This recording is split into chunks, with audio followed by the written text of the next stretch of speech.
Now, just when his strength was about to give out, a large board ripped from the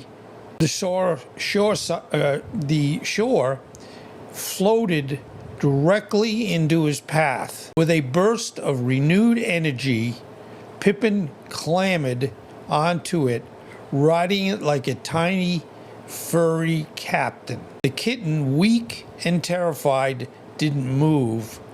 Gently, Pippin nudged it again, then again, till the kitten, sensing a chance, weakly stumbled onto his makeshift raft.